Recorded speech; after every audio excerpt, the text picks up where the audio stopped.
제 손에 있는 이 종이 한 장, 이거 큰 힘 들이지 않아도 구멍 뚫리고 찢어집니다. 그런데 이 종이를 이 강대상을 배경으로 두고서 제가 힘을 준다고 찢어지지가 않아요.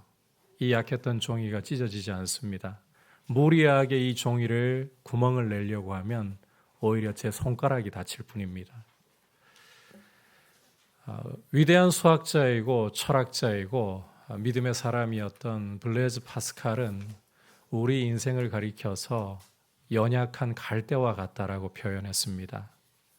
이런 연약한 갈대와 같은 우리 인생이 든든하게 설 수 있는 길은 오직 한 가지입니다. 우리의 만세반석이시고 우리의 영원한 피난처가 되시는 예수 그리스도를 우리의 삶의 배경으로 삼는 것입니다. 그분을 의지하고 그분께 붙어 있는 것입니다. 지난 시간 빛 가운데서 행하는 삶이 무엇인가를 우리가 함께 말씀을 통해 보았습니다. 하나님이 빛이시고 그분에게는 어둠이 조금도 없으시다. 바로 이것이야말로 우리 빛 가운데 살아가는 하나님 자녀들의 원리여야 된다. 삶의 원리여야 된다. 그리고 이 빛 가운데 살아가는 하나님 자녀들에게 있어서 삶의 중요한 기초는 죄를 자백하는 삶, 하나님 앞에 회개를 힘쓰는 삶이라는 사실을 살펴보았습니다. 그렇게 죄를 자백하고 거룩함을 이루어갈 때, 빛 가운데 행할 때에 우리에게는 죄사함과 거룩함을 이루어가는 은혜가 임하고 공동체의 교제라는, 성도의 교제라는 은혜가 축복으로 임한다. 자, 오늘 말씀도 주보의 제목이 우리의 대언자이신 예수 그리스도라는 그 제목이 붙어 있지만 좀 다르게 제목을 바꾸자면 빛 가운데 행하는 삶 두 번째, 이렇게 바꿀 수 있는 말씀입니다. 회개를 기초로 해서 우리가 어떻게 빛 가운데에서 적극적으로 행할 수 있을 것인가, 오늘 말씀이 바로 그 내용을 우리에게 보여주고 있다는 거예요. 이 부분에서 우리가 예수 그리스도를 의지하는 것이 대단히 중요한 일입니다. 이제 우리가 함께 오늘 말씀에 귀를 기울이면서 빛 가운데에 어떻게 적극적으로 행할 수 있을까 말씀을 살펴보도록 하겠습니다. 자, 우선 이 요한 일서를 쓴 목적 두 번째를 오늘 말씀에서 먼저 볼 수가 있는데 한번 따라합시다. 너희로 죄를 범하지 않게 하려 함이라. 자, 빛 가운데 살아가는 것에 있어서 이 죄를 범하지 않는 게 굉장히 중요한 목적이에요. 1절 전반부 함께 읽어보겠습니다. 시작. 나의 자녀들아, 내가 이것을 너희에게 쓰면 너희로 죄를 범하지 않게 하려 함이라. 자, 함께 읽은 말씀은 요한 일서를 기록한 또 다른 목적 중 하나가 죄를 범하지 않도록 하게 하려 함이라. 너희로 죄를 범하지 않도록 하게 하려 함이라. 자, 참고로 요한은 이 나의 자녀들아라는 말로서 이 편지를 받아보고 있는 독자들을 향한 마음을 잘 드러내고 있는데, 노사도로서 교회를 복음으로 낳은 자녀로서 바라보는 큰 사랑을 드러내고 있다는 거예요. 당장 얼굴을 볼 수가 없고 편지가 유일한 통신 수단이 되던 시대에 이렇게 나의 자녀들아 라는 표현을 글로서 썼다. 정말 이 간절한 마음을 담고 있다는 거예요.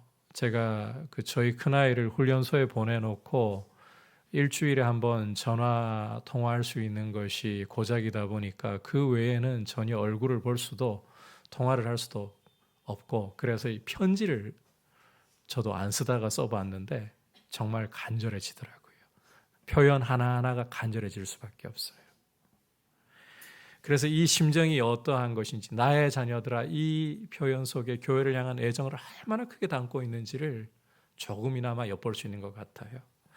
이처럼 애끓는 심정을 담아서 교회에게 정말 간절하게 당부하는 것이 무엇이냐? 너희로 죄를 범하지 않게 하려 합니다. 적극적으로 표현한다면 너희가 빛 가운데서 행하고 거룩함을 이루어가기를 간절히 바란다. 여러분, 교회는 거룩해야 돼요. 사도 바울 역시 이 성도의 거룩함, 교회의 거룩함에 대해서 이렇게 말씀을 하고 있습니다. 함께 데살로니가 전서 4장 3절 읽어볼까요? 시작. 하나님의 뜻은 이것이니 너희의 거룩함이라. 여러분, 성도의 거룩함, 교회의 거룩함은 하나님의 뜻이라고 사도 바울이 강조를 하고 있습니다. 오늘 말씀에 이 죄를 범하지 않게 하는 것, 이걸 적극적으로 표현하면 빛 가운데서 행하고 거룩함을 이루어가는 것이라고 말씀을 드렸잖아요. 이게 바로 하나님의 뜻이라는 것입니다. 자, 그렇다면 우리가 어떻게 해야 죄를 범하지 않고 적극적으로는 빛 가운데서 행하면서 거룩함을 이루어가며 살아갈 수가 있을 것인가? 어떻게 해야 하나님의 뜻을 이루면서 우리가 살아갈 수 있을 것인가? 이 문제를 다루고 있는 말씀이 바로 오늘 말씀의 3절부터 6절까지의 내용입니다. 자, 하지만 이 문제로 곧바로 요한이 넘어가기 전에 요한은 우리 삶에서 굉장히 실제적인 문제 하나를 짚고 넘어가고 있습니다. 그게 무엇이냐? 바로 예수 그리스도께서 우리의 변호사가 되신다는 사실입니다. 자, 1절 후반부 만일에서부터 2절까지 함께 읽어보도록 하겠습니다. 시작. 만일 누가 죄를 범하여도 아버지 앞에서 우리에게 대언자가 있으니 곧 의로우신 예수 그리스도시라. 그는 우리 죄를 위한 화목 제물이니 우리만 위할 뿐 아니요 온 세상의 죄를 위하심이라.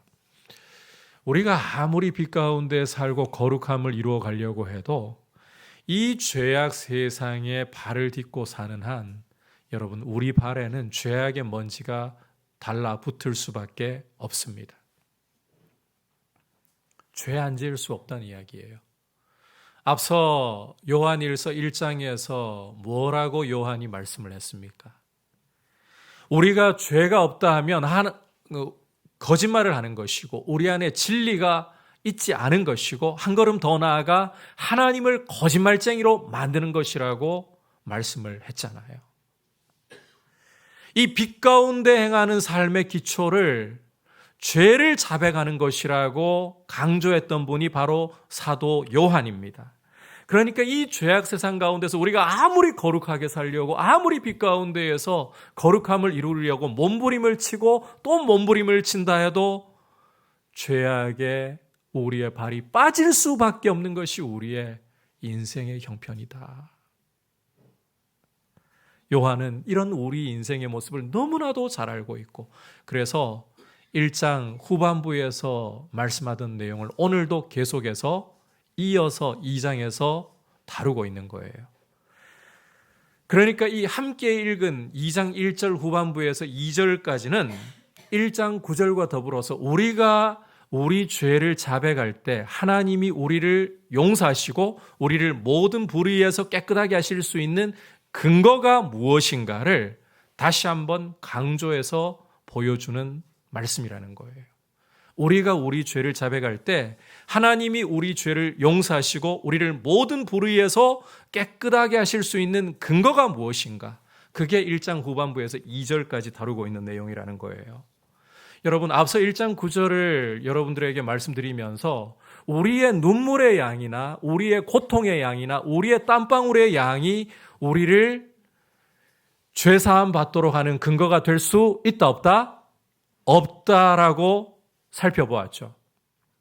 우리 죄가 용서받는 것은 우리가 많이 눈물을 흘리고 많이 고통을 당하고 많이 수고했기 때문에 그 은혜를 누리는 것이 아니라 오히려 하나님의 성품에 근거한다. 당신의 약속을 결코 어기지 않고 이루시는 하나님의 신실하신 성품, 의로우신 성품에 우리 죄 용서가 우리 불의를 씻음 받는 것이 기초한다라는 사실을 우리가 분명히 보았습니다. 자, 그런데 이제 오늘 말씀에서 하나님이 아무리 우리 죄를 용서하시려고 해도요, 그냥은 용서하실 수가 없어요. 이 하나님의 성품을 반영하고 있는 율법은 이렇게 말씀하고 있습니다. 이렇게 선언을 하고 있습니다. 범죄한 영혼은 죽으리라. 피 흘림이 없이는 사함이 없느니라. 다시 말해 하나님께서는 그냥 약속을 지키시기 위해서 죽음도 없이 피 흘림도 없이 너의 죄 사함 받았다. 너의 불의가 용서되었다. 이렇게 말씀하실 수가 없는 분이라는 거예요. 만약에 하나님이 그렇게 해버리신다. 피 흘림도 없이 죽음도 없이 내가 약속했으니까 너한테 죄 사함을 줄게. 너의 불의함을 내가 씻어줄게. 이렇게 말씀해버리시고 만다. 그러면 하나님은 모순적인 분이 되는 거예요. 율법을 어기는 모순적인 분이 되어버리는 거예요. 물론 하나님께서는 이 율법의 제정자이시고 율법 위에 계십니다. 율법에게 구속되어야 할 분이 아니십니다. 그렇다고 해서 여러분, 하나님께서 당신이 직접 우리에게 주신 율법을 깨버리신다. 그러면 하나님은 말씀대로 행하지 않는다는, 결국 자기 모순에 빠지시게 되는 거예요. 간단히 이야기하자면 하나님은 율법을 결코 어기실 수가 없는 분이라는 거예요. 아니, 하나님은 율법을 오히려 완전하게 하시는 분이십니다. 그 증명이 바로 우리 주 예수 그리스도이십니다. 여러분, 산상설교에서 마태복음 5장 17절에서 우리 주님이 이 땅에 오신 목적을 뭐라고 하셨습니까? 율법을 폐하러? 아니, 율법을 완전하게 하려 함이라고 오신 목적을 말씀을 하셨어요. 율법을 완전하게 하려 함이라. 그러면 하나님께서는 어떻게 당신이 약속하신 대로 우리 죄를 사하시고 우리 불의를 깨끗게 하실 수 있는가? 율법을 어기지 않으시면서. 실은 요한일서 1장 7절에서 그 비밀을 밝혀두셨어요. 우리가 빛 가운데 행할 때 그 아들 예수의 피가 우리를 모든 죄에서 깨끗게 하실 것이요. 여러분, 예수 그리스도의 보혈이 바로 그 열쇠라는 것입니다. 하나님이 율법을 어기지 않으시면서도 우리 죄를 용서하시고 우리 불의를 깨끗하게 하실 수 있는 유일한 근거는 바로 예수 그리스도의 보혈이라는 거예요.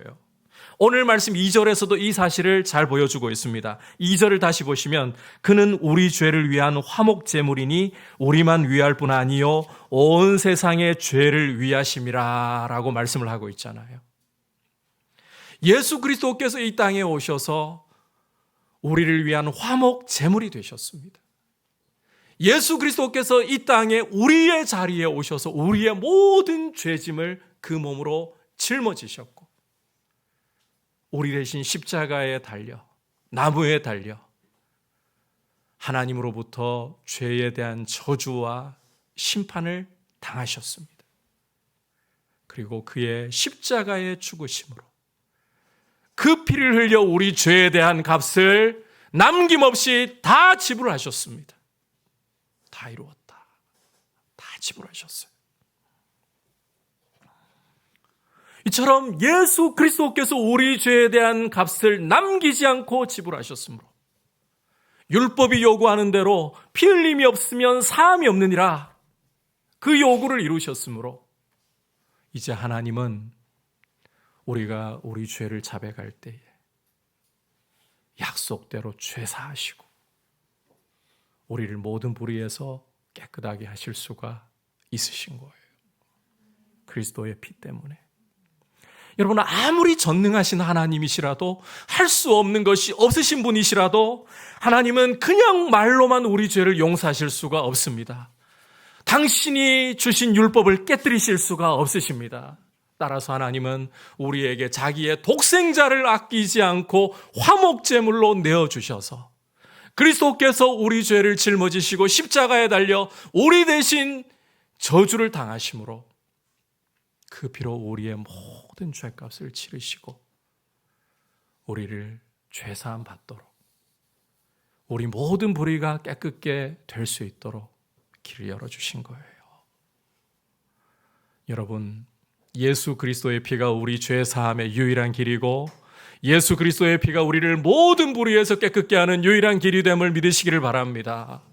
예수 그리스도의 피가 회개할 수 있는 길을 열었고 죄 사함 받을 수 있는 길을 열었습니다. 여러분, 이거 절대로 오해하시면 안 돼요. 절대로 이런 식으로 우리가 생각을 해서는 안 돼요. 내가 회개를 했기 때문에 하나님이 나를 용서하셔. 어떻게 보면 이게 맞는 부분도 있어요. 그러나 엄밀하게 그게 아니에요. 예수 그리스도의 보혈이 십자가에 흘려졌기 때문에 우리의 회개가 가능해진 거예요. 예수 그리스도의 보혈이 십자가에 흘려졌기 때문에 죄사함의 길이 가능해진 거예요. 이 순서를 뒤집으면 안 돼요. 내가 회개하면서 정말 이 내 속에 있는 모든 것을 짜내어서 간절함을 하나님 앞에 쏟아놓고 내 모든 눈물을 쏟아놓고 내 모든 땀방울과 진액을 짜낸다 할지라도 여러분, 그게 우리 죄를 용서할 수 있는 게 아닙니다. 우리 위에 십자가에 흘리신 우리 주님의 보배로운 피가 나는 공로가 없으나 나를 위해 십자가에 대신 저주를 받으시고 십자가에 쏟으신 그 피가 회개의 문을 열고 죄사함의 문을 여는 것입니다. 이 고백이 우리의 가슴에 깊이 새겨지기를 주님의 이름으로 축복합니다. 그리스도의 보배 피가 유일한 길이에요. 주목할 것은 이렇게 우리 위에 십자가의 화목제물이 되신 우리 주 예수님은 이제 부활 승천하셔서 하나님 보좌 우편에서 우리의 대언자가 되신다는 사실입니다. 우리의 대언자가 되신다. 부활 승천하셔서 하나님 보좌 우편에 앉으시고는 우리의 대언자 역할을 하시는 거예요. 자, 여기서 이 대언자라는 표현은 헬라어로 파라클레토스. 제가 여러분들께 이 헬라어 어지간하면 안 쓰려고 하는 편인데 조금 어렵더라도 이건 여러분이 이 단어는 알고 계시면 도움이 돼요. 파라클레토스라고 합니다. 대언자를 헬라어로 파라클레토스. 그런데 이 파라클레토스라는 표현이 요한복음 14장에서 사용이 되었는데 성령님께 사용이 되었어요. 똑같은 이 기자가 요한이잖아요. 요한복음을 쓴 사람도 요한, 요한 일서를 쓴 사람도 요한. 그런데 자, 요한 일서에서는 요한이 예수님을 파라클레토스, 요한복음에서는 성령님을 파라클레토스 이렇게 표현을 했어요. 왜 그럴까? 자, 참고로 요한복음 14장을 보시면 성령님을 가리켜서는 수식어가 하나 더 따라 붙습니다. 또 다른 파라클레토스, 또 다른 보혜사라고 번역을 하고 있죠. 우리말로는. 성령님은 또 다른 파라클레토스. 자, 그렇다면 원조 파라클레토스가 있다는 말 아닙니까? 또 다른 파라클레토스라고 했으니까. 그 원조 파라클레토스가 누구시냐? 바로 예수님이시라는 거예요. 이해되시겠죠? 그러면 요한 1서에서 굳이 성령님이 아니라 예수님을 우리의 파라클레토스라고 요한이 강조하는 이유는 이 편지가 교회 안에 파고 들어온 영지주의 이단을 맞서서 기록된 배경이 있기 때문입니다. 영지주의자들은 예수님의 성육신을 부정합니다. 가현설을 주장했습니다. 여러분, 만약에 예수님이 참 육신으로 사람으로 이 땅에 오시지 않고 마치 그렇게 보일 뿐이다. 그렇다면 예수님의 십자가의 대속의 죽음도 부활도 승천도 다 무용지물이 되고 마는 거예요. 다 거짓이 되고 마는 거예요.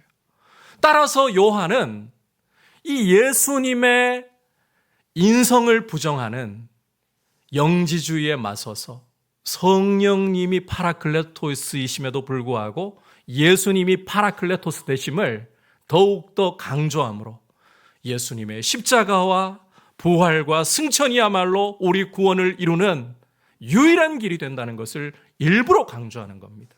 이해하시겠죠? 자, 그런데 이 파라클레토스라는 말은 원래 어떤 의미인가 하면 어떤 사람을 돕도록 곁에 부름을 받은 자라는 뜻이에요. 어떤 사람을 돕도록 곁에 부름을 받은 자. 그걸 오늘 말씀에서는 대언자라는 표현으로 번역을 했는데 제가 보기에 우리가 이해하는 데 더 도움되는 표현이 변호사, 중재자일 것 같습니다. 그래서 여러분 이 대언자라는 자리에다가 변호사라는 표현을 넣어가지고 읽어보시면 돼요. 우리 주님이 이제는 부활 승천하셔서 하나님 보좌 우편에 앉으셔서 이제는 하나님 앞에서 우리의 변호사가 되어주신다는 거예요. 여러분 이 땅을 살아가면서 우리는 죄악의 발이 더러워지지 않을 수가 없다고 했습니다. 죄악의 먼지가 붙지 않을 수가 없다고 했습니다. 이렇게 죄악의 먼지가 붙었을 때에 우리가 죄를 지었을 때에 예수님이 우리 변호사가 되셔서 예수님이 하나님 앞에 서셔서 우리를 변호해 주신다는 거예요. 사도 바울은 바로 이 부분을 로마서 8장 34절에서 이렇게 묘사를 했습니다. 함께 로마서 8장 34절 말씀 읽어보겠습니다. 시작. 누가 정죄하리요? 죽으실 뿐 아니라 다시 살아나신 이는 그리스도 예수시니 그는 하나님 우편에 계신 자요 우리를 위하여 간구하시는 자시니라.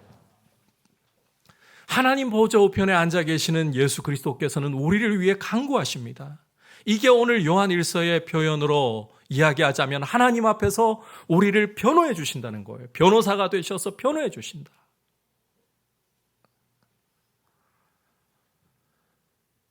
우리가 죄를 지을 때 주님이 이렇게 말씀하신다는 거예요.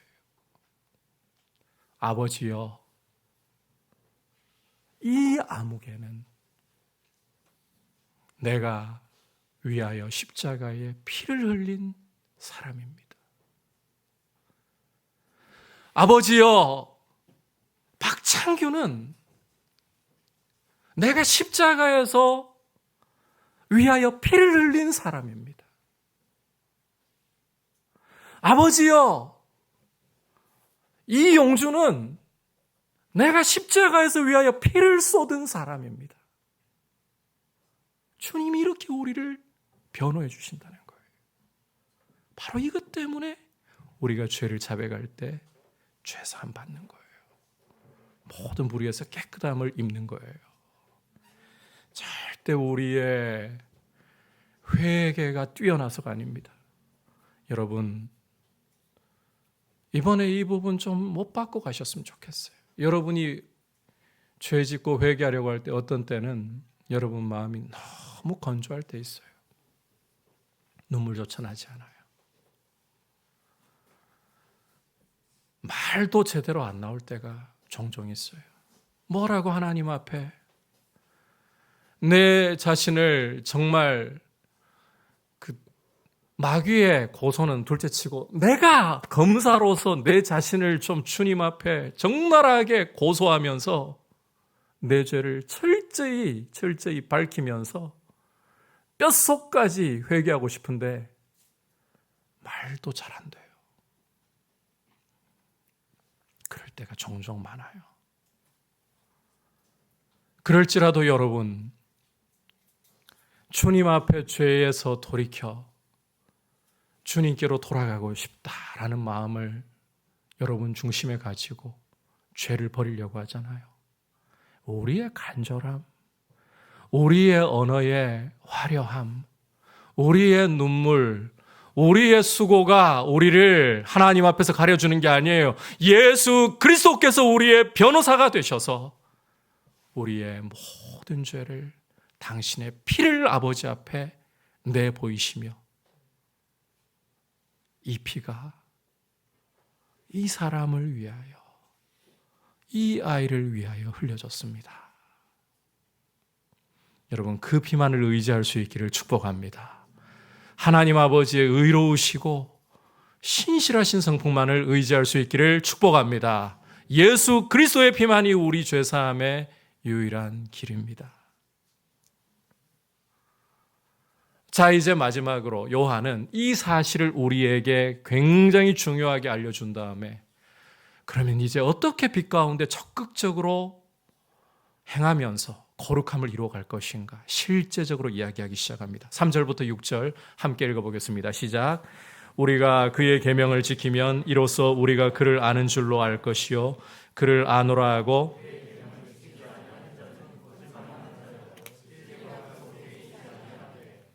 누구든지 그의 말씀을 지키는 자는 하나님의 사랑이 그 속에서 온전하게 되었나니 이로써 우리가 그의 안에 있는 줄을 아노라. 그의 안에 산다고 하는 자는 그가 행하시는 대로 자기도 행할지니라. 자, 이 3절부터 6절까지 전체 내용을 꽉 압축해가지고 짜잖아요. 그러면 엑기스로 나오는 말씀이 뭐냐?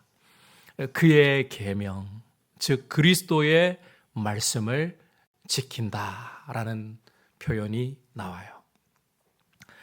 자, 그리고 이 그리스도의 말씀을 지키는 것이 그리스도를 아는 것, 바꿔 말하면 빛 가운데 행하고 거룩함을 이루어가는 적극적인 길이라는 것입니다. 먼저 여러분께서 이 3절, 4절을 보시면 우선 대조를 통해 가지고 이 사실을 강조하고 있어요.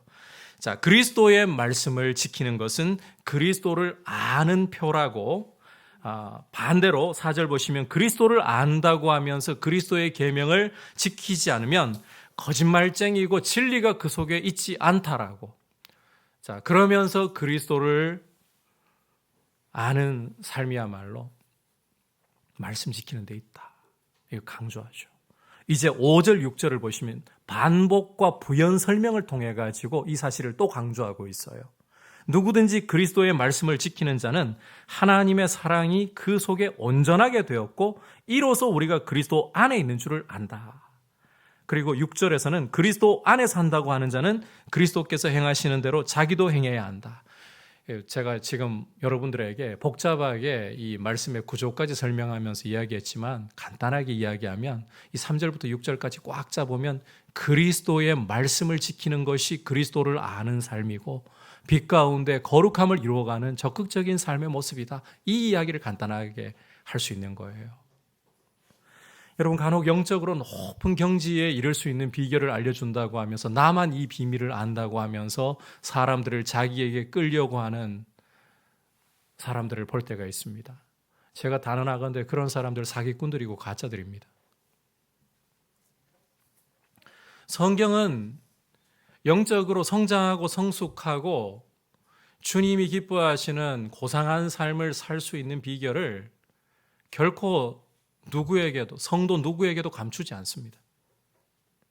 오늘 예수 그리스도를 믿은 사람이라도 그런 영적인 비결을 가지고 자라기를, 그리스도의 장성한 분량에 이르기를 오히려 촉구하고 있을 뿐입니다.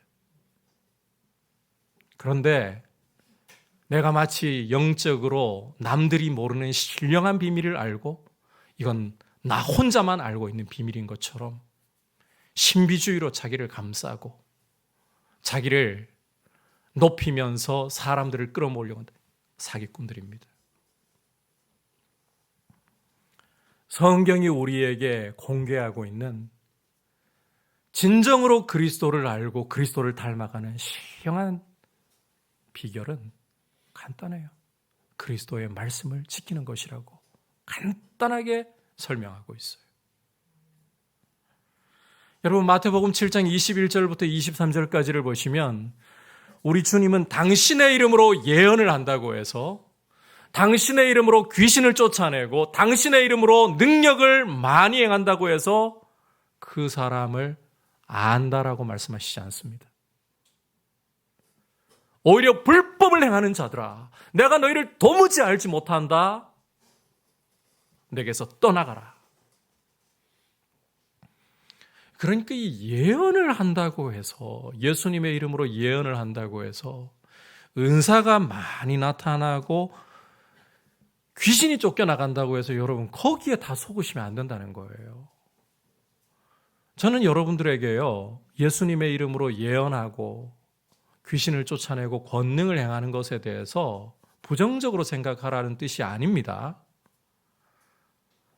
여러분, 사도들을 통해서 예수의 이름으로 귀신이 쫓겨나가는 역사, 많은 권능이 행해지고 또 주님의 이름으로 실제로 이들이 예언하고 성경에서 볼 수 있잖아요. 그 자체가 잘못된 게 아니에요. 그러나 여러분들이 예수의 이름으로 예언한다고 해서, 권능을 행한다고 해서, 귀신을 쫓아낸다고 해서 그것 자체로 판단해서는 안 된다는 겁니다. 거짓 선지자들도 그렇게 한다는 거예요. 양의 탈을 뒤집어 쓴 일이라도 그렇게 할 수 있다라는 거예요. 그렇다면 어떻게 그들을 분별해야 됩니까? 우리 주님이 이렇게 말씀하셨어요. 열매로 그들을 알리라. 그 열매로 안다는 게 뭡니까? 하늘에 계신 내 아버지의 뜻을 행하는 자라야 라고 말씀하셨어요. 천국의 대헌장이라고 불리는 산상설교의 결론은 누구든지 내 말을 듣고 그대로 행하는 자는 반석 위에 집을 지은 지혜로운 사람과 같다.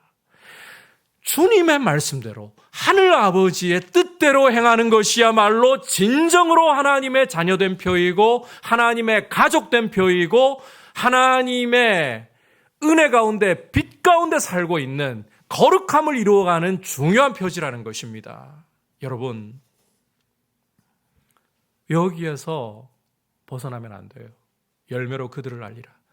주님의 말씀을 가지고 고민하고, 주님의 말씀 때문에 신음하고, 주님의 말씀 때문에 회개하고, 주님의 말씀 때문에 순종하기 위해서 성령의 능력을 구하고 지혜를 구하고, 주님의 말씀 때문에 주의 몸된 교회를 사랑하려고 몸부림치고, 그게 열매인 거예요. 좋은 나무라는 증거인 거예요. 또 한 가지는 말이에요. 여러분께서 복음서를 읽어보시면 악한 사람은 절대 선한 말을 할 수 없어요. 속에 쌓은 것으로 말을 하기 때문에. 여러분, 열매로 그들을 알리라고 했는데 교회다운 교회를 세워가는 사람들의 특징은 그 말에 있어서 하나님의 말씀을 하려고 합니다.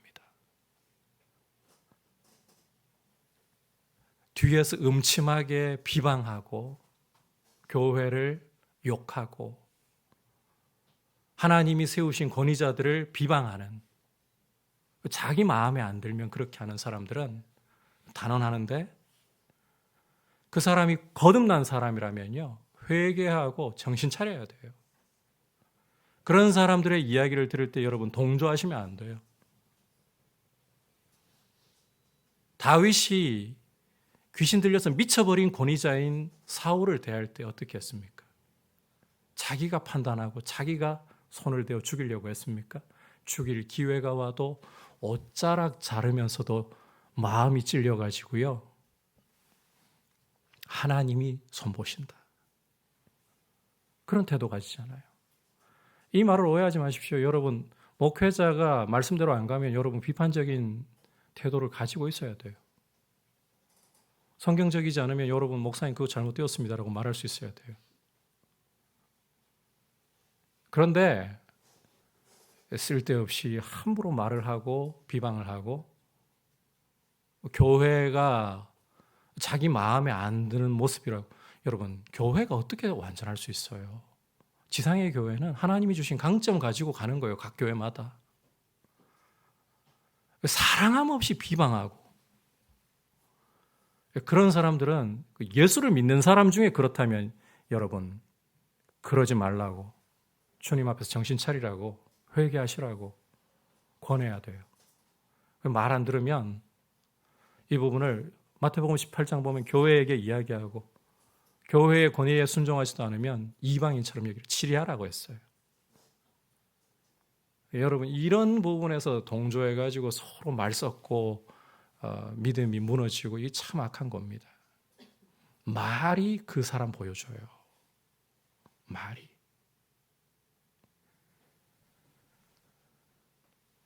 결국 우리의 거룩한 삶에서요, 여러분, 말씀 앞에, 주님의 말씀 앞에 몸부림치고 있는가? 주님의 말씀대로 순종하려고. 여러분의 연약한 문제 안 됩니다. 우리 연약합니다. 그런데 그 연약함 붙들고 주님 말씀 앞에서 씨름하고 있고 말씀대로 못 살아서 괴로워하고 있고 말씀대로 못 살기 때문에 때로는 그 고민을 형제들에게 나누면서 좀 도와달라고, 같이 기도해달라고. 여러분, 이런 분들은 존중해야 돼요. 이런 분들을 귀하게 여기셔야 돼요. 솔직히 목회도 마찬가지입니다. 여러분, 은사로 목회하죠. 프로그램 가지고 목회하죠. 사람들 숫자를 더 끌어모을 수 있어요. 그런데 말씀 따라가지고 목회하려고 하죠. 이게 굉장히 더딥니다. 별로 그렇게 즐겨할 목회는 아니에요. 눈에 그렇게 띄지도 않아요. 근데 여러분, 이건 기억하셔야 돼요. 우리가 거룩하게 되고 빛 가운데 행하는 삶에 왕도가 없어요. 주님은 그런 왕도 말씀하시지 않았어요. 말씀 따라서 우리가 우리 자신을 함부로 판단해도 안 돼요. 진짜 우리가 얼마나 성숙한 사람인가 주님 판단하실 일이고, 진짜 성숙한 사람들은 말씀 앞에 고민해요. 말씀대로 못 사는 것 때문에, 때로는 이 말씀 때문에 정욕이 끌어오를 때는 신음하고 몸부림치고 주님 도와주세요. 때로는 주님께 막 어떤 때는 너무 이게 괴롭잖아요. 신경질 부리기도 해요. 주님 너무 괴로운데 왜 이렇게 그냥 두시냐고. 그런데 주님 앞에 의지하려고 하는 그게 중요한 거예요. 그리고 말의 열매에서 함부로 말하려고 하지 않습니다. 특히 말을 돌아볼 줄 압니다. 왜냐하면 말은 본질을 보여주기 때문에. 빛 가운데에서 주님의 말씀대로 행하기 위해 몸부림치는, 그리고 그런 몸부림을 볼 때 귀하게 여기고 여러분들 서로를 격려해 주는, 그게 교회 분위기가 되어야 돼요. 시껄렁한 말 가지고 비방하고 뒤에서 음침하게 교회를 흔드는 이런 사람들은 여러분 교회 안에서 있지만, 제가 이런 표현 쓰기 참 그렇지만 마귀에게 놀아나고 있는 겁니다. 그런 사람들을 훈계해도 말 안 듣잖아요. 가까이 하시면 안 돼요.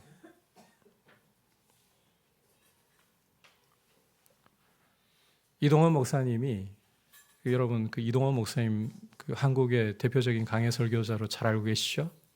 은퇴하셨지만 이분이 이제 강준민 목사님이라고, 과거에 그 뿌리 깊은 영성이라는 책으로 우리 한국 교회에 잘 알려지시게 된 분 계시는데, 이 강준민 목사님이 찾아와 가지고 목회에 대해서 목사님 저한테 꼭 주시고 싶은 조언이 있으십니까? 그때 첫 마디가 이거였다 합니다. 시시껄렁한 목회자와는 사귀지 마십시오. 여러분 성도 간에도 마찬가지입니다. 말 함부로 쉽게 생각 없이 주님 말씀 두려워하지 않은 채 막 던지는 사람들 경계하셔야 돼요. 뒤에서 교회를 비방하고 이유 없이 권위자를 비방하는 사람들을 경계하셔야 돼요. 겉면에서 안 들으면 이방인같이 여기라. 그렇게까지 주님 말씀하십니다. 그게 교회를 지키고 여러분의 신앙을 지키는 길이에요. 우리가 빛 가운데 행하는 것은 말씀대로 순종하려고 하는 고민과 특히 우리의 말의 열매가 중요하다. 이거 기억하시고 빛 가운데서 행하면서 주님의 거룩하심을 닮아가는 귀한 성도님들 되시기를 주님의 이름으로 축복합니다. 오늘 빛 가운데서 행하는 삶에 대해서 살펴보면서 우리의 변호사가 되시는 예수 그리스도에 대해 함께 말씀을 보았습니다. 여러분, 하나님의 뜻은 성도가 죄를 짓지 않는 것. 다시 말해 빛 가운데 행하면서 거룩함을 이루어가는 데 있습니다. 그리고 우리가 죄를 짓고 넘어질 때에도 기억해야 할 사실은 우리의 변호사이신 예수 그리스도께서 우리를 하나님 앞에서 변호해 주신다는 것입니다. 이것이 우리 죄사함의 근거여야 합니다. 그리고 마지막으로 빛 가운데서 행하고 거룩함을 이루어가는 적극적인 길이 무엇이냐? 그것은 바로 그리스도의 말씀을 지킴을 통해서이다. 이 사실을 여러분 꼭 기억하고 주님 앞에 말씀 따라 몸부림치는, 그리고 특히 우리의 언어 생활이 주님 앞에 거룩해질 수 있기를 주님의 이름으로 축복합니다. 함께 264